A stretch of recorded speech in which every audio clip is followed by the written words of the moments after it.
Hey y'all, welcome back to Ascending with Ashley. I'm Ashley. This is Collective Coffee. I just wanted to get on here and talk about Palestine quickly. I haven't been following it as much as I was for the first 9 months, but I'm still in the loop as far as what's going on, and I wanted to share here to make sure that people knew that yesterday there was a ginormous massacre that happened in Khan Yunis, which is a city in Gaza, a city that's been deemed a safe space. As we know, the IOF consistently tells people they're safe, moves them, and cattles them into spaces and then bombs them. Well, yesterday there were five 2,000-pound bombs dropped on this refugee camp where it's all people in tents, families. And they made these giant craters in the whole, earth, and families are buried alive. There are, I don't understand how we're allowing this to happen, right? I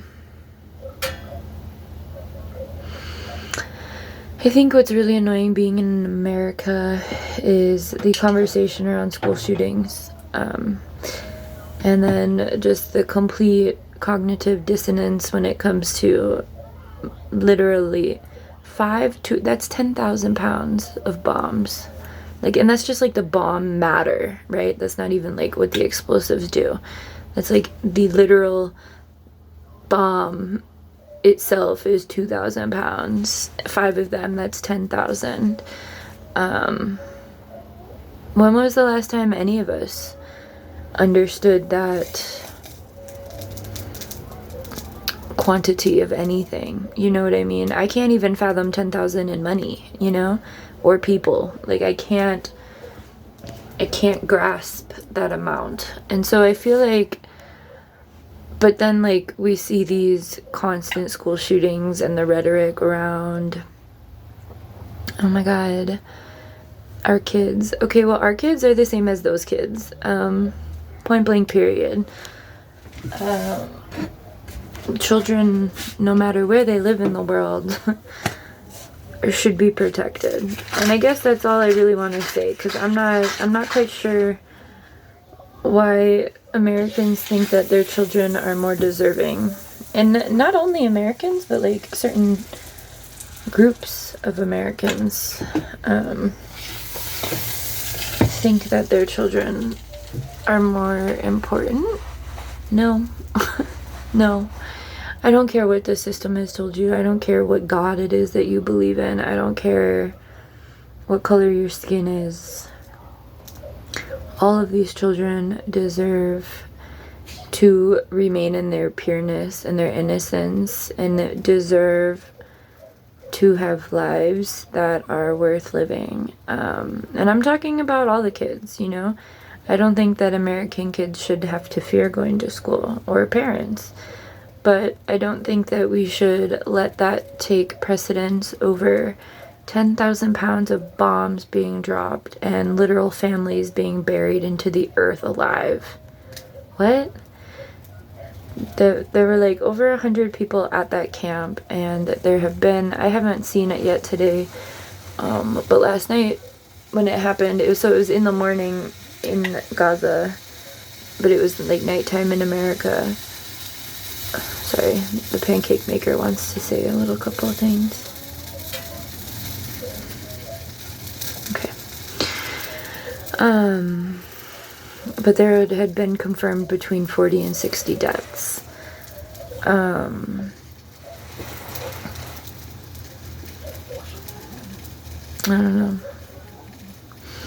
don't know.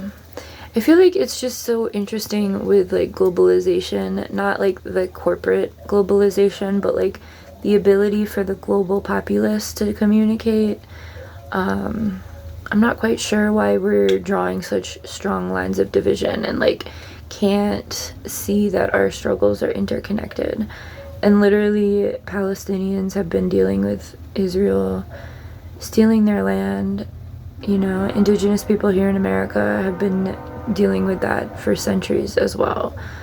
And like, there's a special place in hell, because a lot of y'all believe in hell, right? Like, in addition to the current reality we're all living in.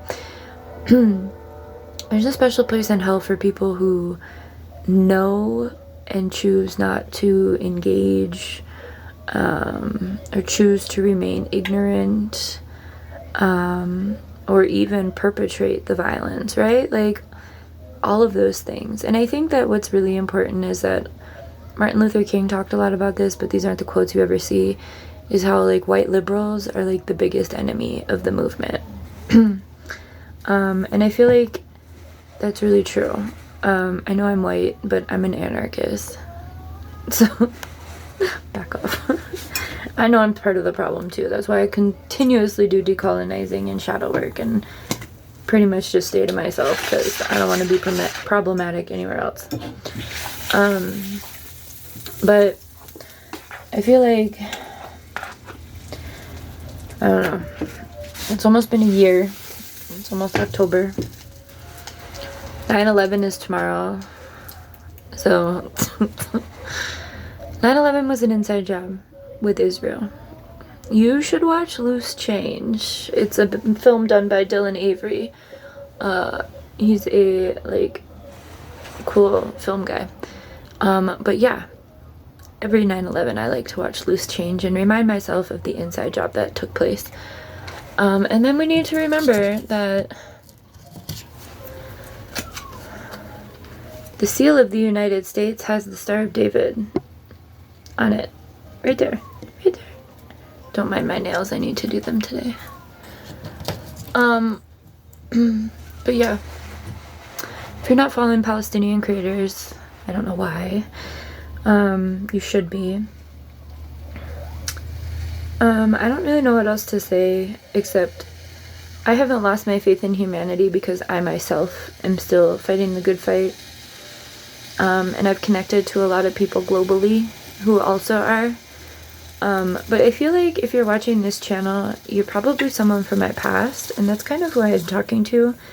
I often feel like I am just being watched and judged, and I don't know what y'all care.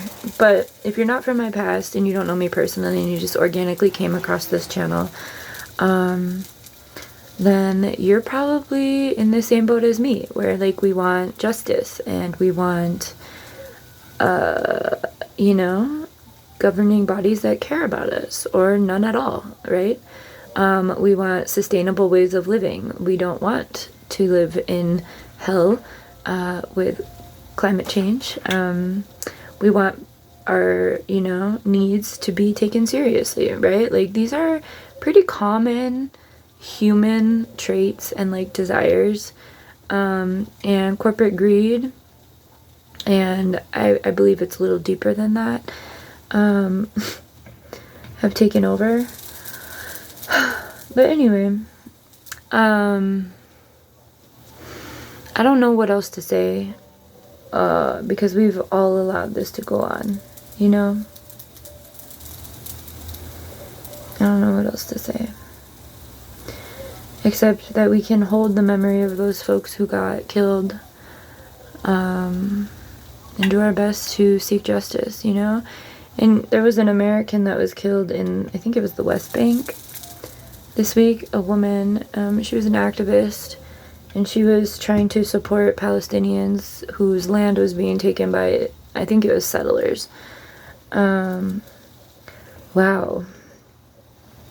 And she got shot in the head and killed. And, you know,